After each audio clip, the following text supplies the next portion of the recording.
Hey guys, Sam Thrash here from Follow Up Session, coming to you with another weekly installment of our Tricks of the Trade. This week we're going to talk about hunting in tree stands versus pop-up blinds. We're going to talk about advantages and disadvantages to both and when either one are applicable depending on your situation and your environment. Just to kind of give you an idea on where this is coming from, I'm a bow hunter. I'm a big bow hunter. Not saying that gun hunters can't use tree stands or pop-up blinds. They absolutely can, and I certainly have before with a rifle. But they are kind of marketed more to bow hunters oftentimes. So that's just kind of where I'm coming from, so you guys have an idea on what to expect.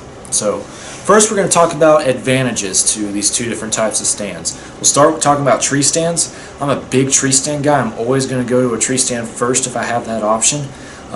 I feel like being a lot higher up above everything gives me a better perspective on what's going on, but gives me better situational awareness, and I feel like I can better see what's coming in, the opportunity that's about to take place, and I can better anticipate when my shot opportunity is going to be and where it's going to be. Other advantages to being up high in a tree stand are you're less visible to deer.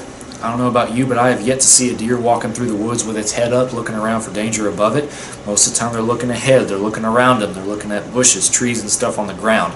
Unless you give them a reason to look up, they're not going to walk around looking up. So I feel like it's a lot better for you as a hunter. It gives you more maneuverability and more flexibility just being up that high and not having to worry as much about being spotted.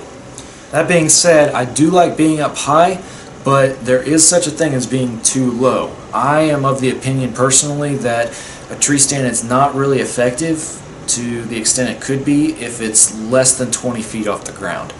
Now, you may not have an optimal situation where you can be up that high, but I always try to put my tree stands and find a spot for them that's at least 20 feet or higher.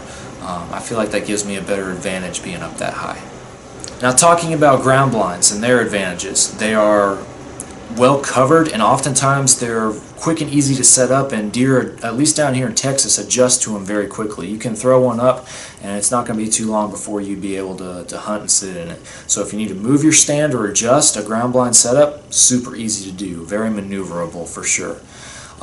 They do give you cover later on in the year when there's cold and rain and snow and wet and all that stuff.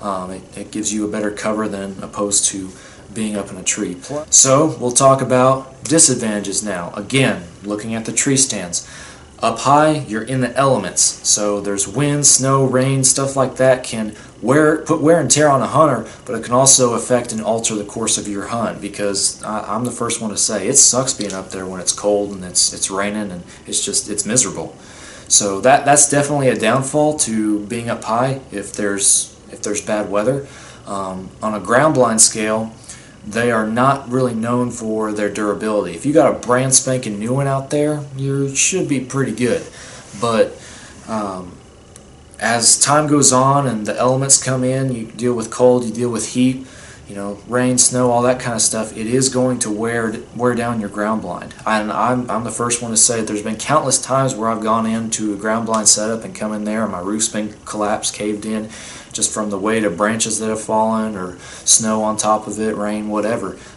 That is a reality, and the longer that those ground blinds sit out there, the less durable that they are going to be. So they're not really a long-term, years upon years blind to put out there on your property. They do have to be replaced after a while. So I do recommend to kind of help with the wear and tear on your ground blind.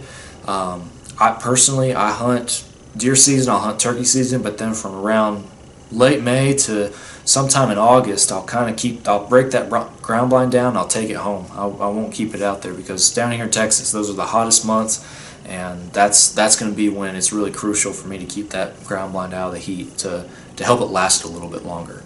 Finally, both of these stand setups have their appropriate environment that they best fit in at.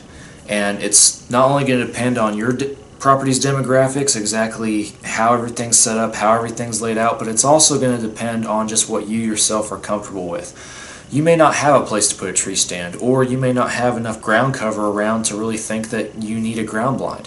You may be more comfortable in one than you are in the other, so In the end, the decision just comes down to, one, what you're able to get away with on your property, and two, what you yourself are comfortable hunting out of. Thanks guys for joining in again this week. Hope y'all enjoyed, and be sure as always to tune in next week for another installment of Tricks of the Trade. We will see y'all then, and thanks for tuning in.